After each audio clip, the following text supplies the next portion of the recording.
Hej. Ja, det er Ytte. Hej.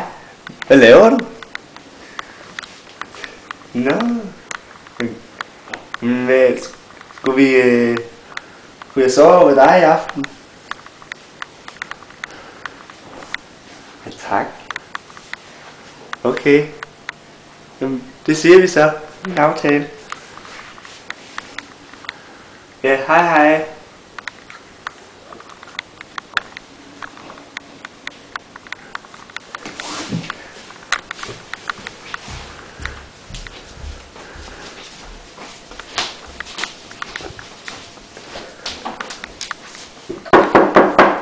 Kom ind! Hej. Ja? Må jeg godt komme over til Claus i aften? Han holder sådan noget hyggeligt filmaften. Ja, men jamen, er det med alkohol? Nej, det er det ikke. Kommer der masser af drenge? Nej, der kommer ikke ret mange. Det er mest kun mig og pigerne, og så Claus og en eller to af hans venner. Okay, men i hvert fald så kender du reglerne ifølge drengen. Og jeg vil blive meget skuffet over, at hvis du brød de regler. Ikke? Jo. Men det må du gerne. Tak, far. Det var så lidt. Men Ytte, bare lige så du ved det, så hvis du drikker alkohol, jo yngre man er, når man drikker alkohol, jo større chance for, er der faktisk for at blive alkoholiker. Det skal du lige huske på. Ja, det ved jeg godt. Men du må have en god aften så. Ja, det må jeg, far. Hej hej. Jeg vil jo bare dig det bedste. Ja, det ved jeg. Hej hej. Hej hej.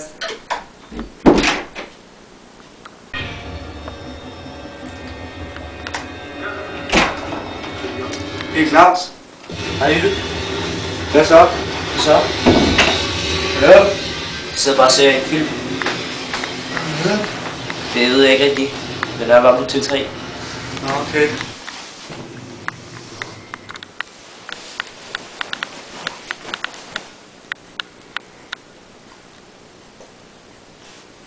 Claus. Nu Ja. vil jeg fortælle dig. Ja. Jeg er begyndt at se en udbys. Hvorhen? En i byen. Hvad hedder han? Hedder Anders. Hvor bor han? Altså... Han bor på Islandsgade. Anden sal. 47, tror jeg. Hvad hedder han? Anders. Hvor lang tid har du set ham? En 2 uger, tror jeg. Er han med i Jehova?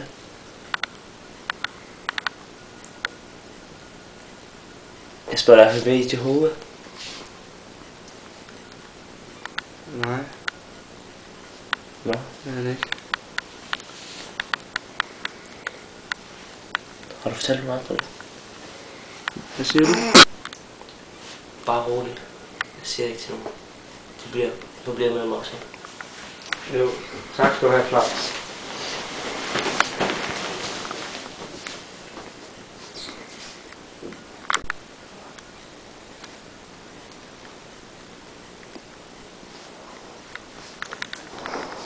Claus, du skal ikke sige, at jeg har sagt, at det der med Anders og det der, fordi jeg tager til ham senere i aften og sådan noget. Men jeg har sagt til min far, at du holder noget filmhygge aften herovre. Så hvis han ringer eller noget, så bare sige, at jeg er herovre, men jeg er lige taget ud og snakket i telefon med en af mine andre veninder. Okay, det er bare i orden. Tak skal du have, Claus. Men jeg tror, jeg skal til at smutte. Så. Ja, det må lige følge noget. Ja, vi ses. Farvel. Hej, Claus. Hej Ytte. Må have det godt, ikke? Jo, i lige måde.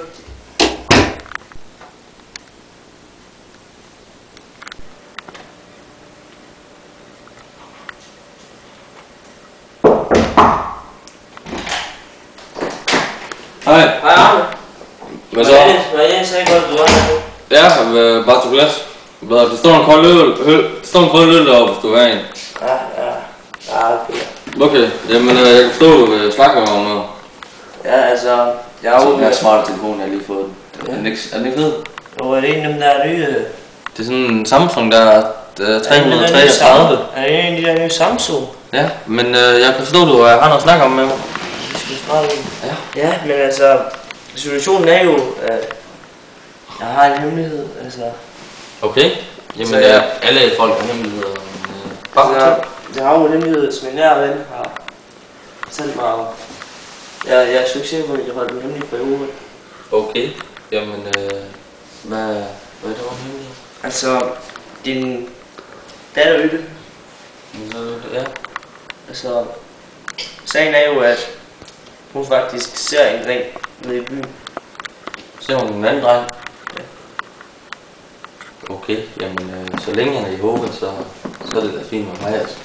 Men altså, og så er den anden sag også, at hvis ikke er Jehova, Er han ikke Jehova? jeg er ikke medlem af Jehova. Jamen, det bliver jeg da lidt rystet på. Hvorfor har du ikke snakket med mig om det? Altså, Det forstår jeg da ingenting af. Jeg er da helt forvirret lige nu. Men hvad er det, hun vil? Altså, hvad skal vi gøre? Jeg har jo forsøgt at vejlede hende det bedst mulige, jeg kunne, altså. Men hun har ikke været sammen med ham, vel? Har de været sammen? Jeg siger det en gang, har de været sammen? altså, jeg ved det. Claus. Det vil jeg jo nok tro.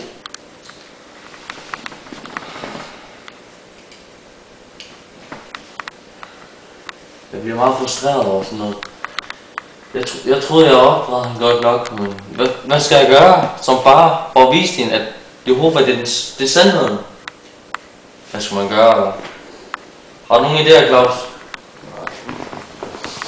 Jamen, Men det skal i hvert Det er fald jo tages op. ja, det skal det bestemt, og altså, hun kan jo ikke være min datter med, når hun gør sådan noget. Det kan hun da ikke. Det er da ikke fair over for mig. Vel? Altså, jeg taler også vel til hende. Men grunden til, at jeg egentlig lige snakker her, det er fordi, at jeg kunne godt tænke mig, at du gav resten så. Altså, ja, altså, det er nede i byen, Islandsgade 59. Jamen, Claus, hvad hedder han så? Altså, han hedder Anders Rodetug Jensen. Okay. Men vil du med over til ham lige? Skal vi lige få en snak med ham? Og Jeg tror- også min datter. Jeg tror sgu egentlig, at du bliver nødt til at tage det selv. Okay. Men jeg skal nok, jeg bliver nødt til at fortælle min datter det. Altså det gør jeg. Fordi jeg kan Det kan jeg ikke, godt se. men du skal bare så vidt muligt lade være med at snakke med hende, okay? Fordi det her, det kan jeg ikke klare. Vel? Jo. Godt, ja, men så vil jeg sige tak for i dag, og Så går jeg igen. ja, Ja, altså. Good night. well, vi ses. Ses.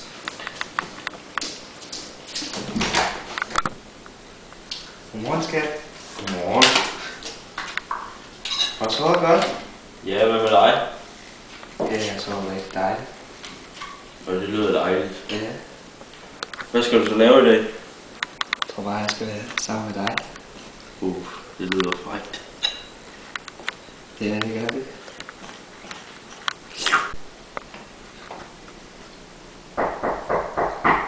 Jeg ved, hvem det er. Jeg går lige og kigger.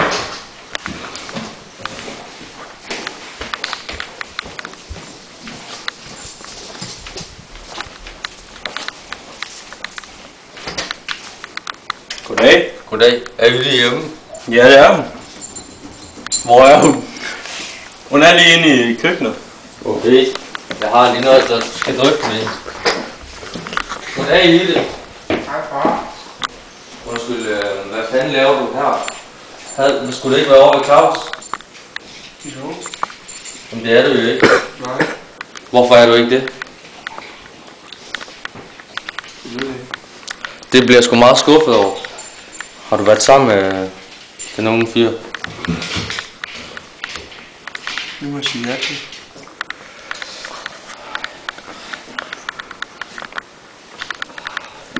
Jeg troede sgu, jeg har sgu gjort mit bedste for at få dig til at være en Jehova. Vil du fortsætte på den her måde? Så kan jeg desværre ikke være sammen med dig, altså. Så kan du ikke være min datter. Og det kan du bare ikke. Og det kan du bare ikke, er det forstået, var? Jeg gider ikke det der, Jytte, for helvede. Undskyld, jeg slog dig, men jeg gider det ikke. Farvel, Jytte. Du må have det. Lev dit eget liv. Farvel.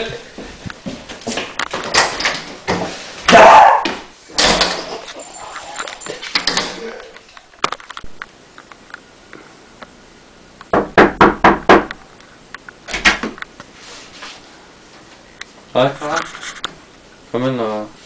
Kom ind til dig.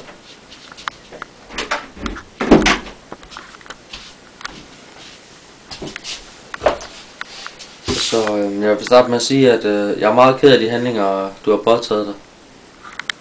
Ja. Og så vil jeg sige, at hvis du vil blive ved med at leve på den her måde, så kan jeg desværre ikke kende ved dig, og vi bliver nødt til at tage det op i menigheden og til de ældre og høre, hvad de har at sige om det, du har gjort, fordi at de kan jo ikke være rigtigt, vel? Nej. Men det forstår du vel godt, og jeg tror ikke helt, vi kan kendes ved mere, hvis du fortsætter på den her måde. Har du tænkt dig at fortsætte? Ja, det har jeg. Jeg føler ikke, at Jehova det er sandt mere. Ja. Det føler jeg ikke. Men det er totalt uforståeligt, altså. Det forstår jeg bare ikke, du gør. Men hvis det skal være på den måde, så må det jo blive på den måde. Så du må tage det op til menigheden i morgen og se, hvad de siger. Men jeg regner med, at du bliver udstødt. Det er jeg sgu ked af. Det er sgu ked af, Jytte. Ja, far. Ja, sgu. Men hvis du ikke ud, så vil jeg lige have et minut stillet. Lige til at tænke over ting.